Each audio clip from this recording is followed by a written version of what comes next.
So the first way that you can make an integral improper is to make, the first way you can make a definite integral improper is to make one of its limits infinite. A second way that you can make an integral improper is to have a discontinuity on the integrand somewhere within the limits, the interval of integration. So if the integral from a to b of f of x means find the area under f between a and b, but f has some infinite discontinuity somewhere on that interval, I'm going to have to stop and break up the interval and, again, use a limit expression, similar to what I did when I had an infinite limit. So if you, just notice here, so if I have a discontinuity in my function at one of the limits, the lower limit or the upper limit, I can replace that lower limit or upper limit with a letter, with a variable, and take the limit as that variable approaches the problem value from the left or from the right, depending on which of those would be approaching from the interval, the inside of that interval. Check out this last case. If there's some point in the middle where it's not an endpoint where my discontinuity is, at some point in the middle, I'm going to have to break up into two separate integrals, and then notice each of these, if f is not continuous at some interior point c, now I have two new integrals that each have a discontinuity and an endpoint. I'm going to have to take each of these integrals and write them separately using a limit expression. So that's exactly what happens here on this integral. Is you're going to have to stop and check from now on, because we've been protecting you from now on, but we've been protecting you up until now, but from now on you're going to have to check the functions that you're integrating to make sure that there's no discontinuity on the interval of integration. So if I look at this expression dx over x minus 1 to the 2/3, I hope you want to get to the place where you can look at that and say, oh, my denominator would equal 0 whenever x equals 1. And look, x equals 1 is on the interval of integration. So I'm going to have to rewrite this integral. I'm going to have to split it up into two separate integrals at the place where x equals 1. All right, so my problem x value is x equals 1. I'm going to rewrite this integral as two separate integrals added together, breaking up the integration at the place where x equals 1. So this is going to be the integral from 0 to 1 of dx over x minus 1 to the 2/3, plus the integral from 1 to 3 dx over x minus 1 to the 2/3. And now, if I want to evaluate either one of those limits, I have a discontinuity at one of the integration endpoints, and I'm going to have to write a limit. My problem, again, is at the place where x equals 1. So I'm going to rewrite this as the limit as c approaches 1 from the, well, if I want to think about the interval 0 to 1 and I want to get closer to 1, on that interval 0 to 1, those are numbers to the left of 1. So I'm going to be approaching 1 from the left. 0 to c dx over x minus 1 to the 2/3, plus the limit as d approaches, here my bottom limit is the problem, so as d approaches 1 from the right, because I'm thinking about the interval now from 1 to 3, if I want to come toward the number 1, and I'm on the interval 1 to 3, I'm coming from the right-hand side. From d to 3, this is going to be, my integrand is dx over x minus 1 to the 2/3. I'm going to switch to a plain whiteboard and continue my work. So you only have to rewrite as much of this as you need. I'm going to, need my whiteboard back. This is the limit as c approaches 1 from the left of the integral from 0 to c. I'm going to think of this as x minus 1 to the negative 2/3. I think that's the fastest way to accomplish this, dx, plus the limit as d goes toward 1 from the right. Integral from d to 3 x minus 1 to the negative 2/3 dx. So how am I going to find an antiderivative for x minus 1 to the negative 2/3? I'm going to add 1 to the exponent. I'm going to divide by the new exponent. And I think I'm going to come to the top for that. Okay, so I'll say out loud what I was thinking as I was writing. That's the limit as c approaches 1 from the left of, I'm going to take x minus 1, I'm going to add 1 to negative 2/3 to make positive 1/3. That's how I got x minus 1 to the 1/3. I'm supposed to divide by that new exponent, but dividing by 1/3 is the same as multiplying by 3. That's how I got my 3 multiplying. So this is going to be plus the limit as d approaches 1 from the right of, I'm going to have the same antiderivative here since I have the same integrand, 3 times x minus 1 to the 1/3.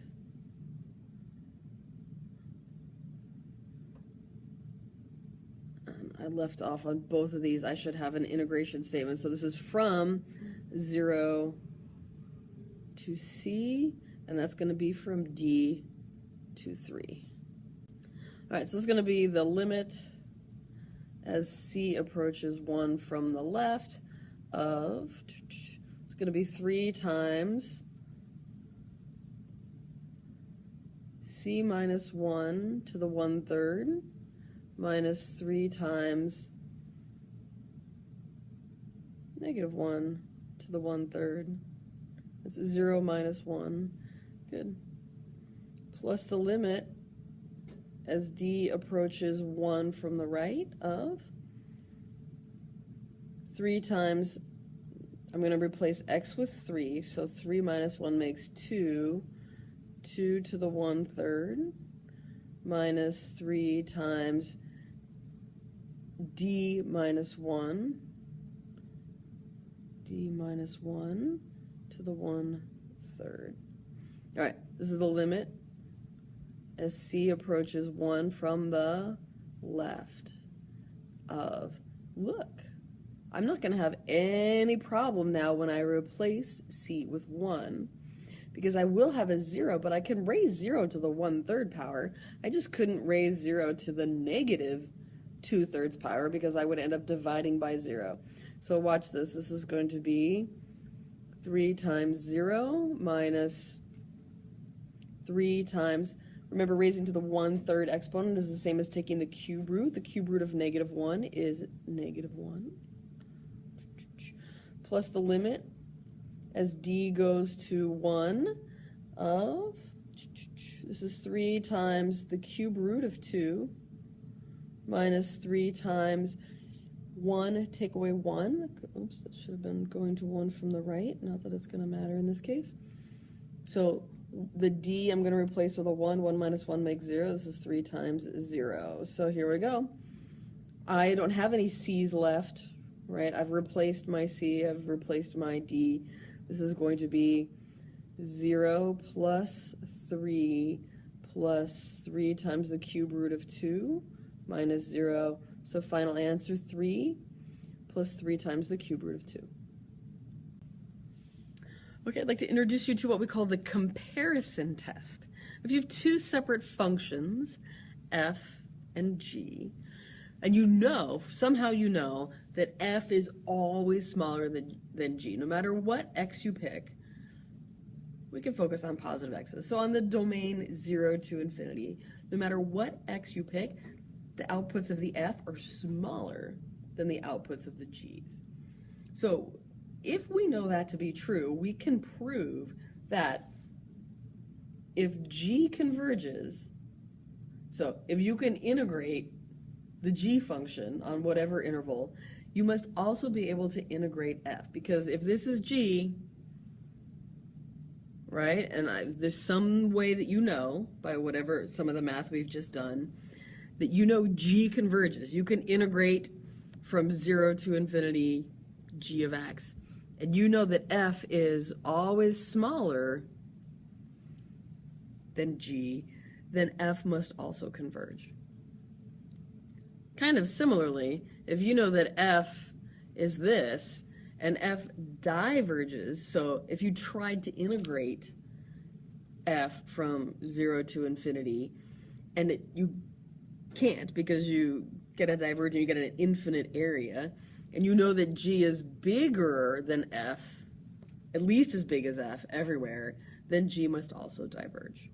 So watch how we use that. I'm looking at this problem. Use the comparison test to decide whether this integral converges or diverges. So just to recap a little bit, let's scroll through the examples we've seen so far. I integrated 1 over x, and I found that it diverged. When I actually took that limit, replaced the upper limit with a variable, and then took the limit, I got infinity as the answer, so that diverged. I was able to evaluate this integral. These next two examples both converged. I got results. And this one here, dx over x minus 1 to the 2/3, I got a result again. That was no problem. All right, so, although that upper limit wasn't infinite. Something to think about. Okay, so can I think of a way to use the comparison test to prove whether this integral converges or diverges? To be very, very frank, right up here at the front, it's the most convenient fact to have in your pocket at this moment is this, that this integral 0 to infinity, or whatever positive number to infinity of 1 over x dx diverges. If you try to actually integrate this, you'll get infinity as your answer.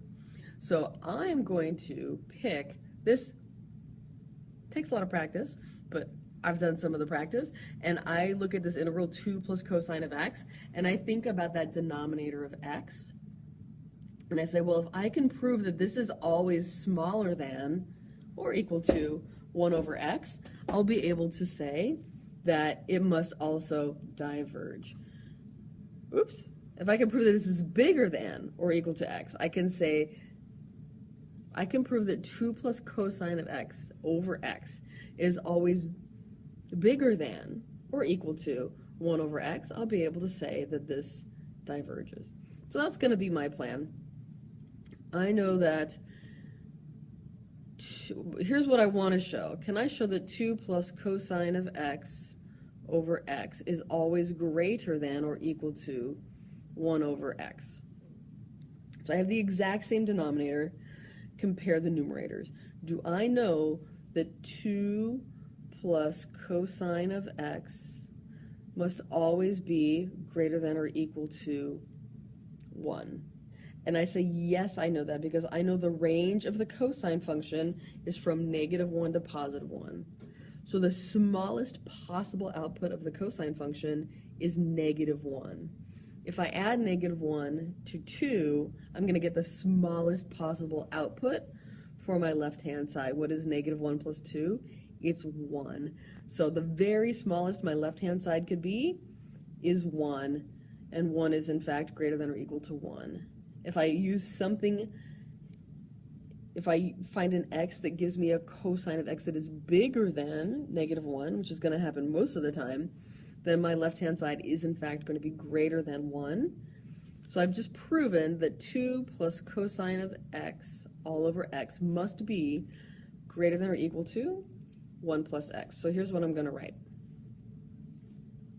So there's two parts. Since the integral I know diverges, since the integral from pi to infinity, or you could have used any lower limit there, from 0 to infinity of 1 over x dx diverges, and since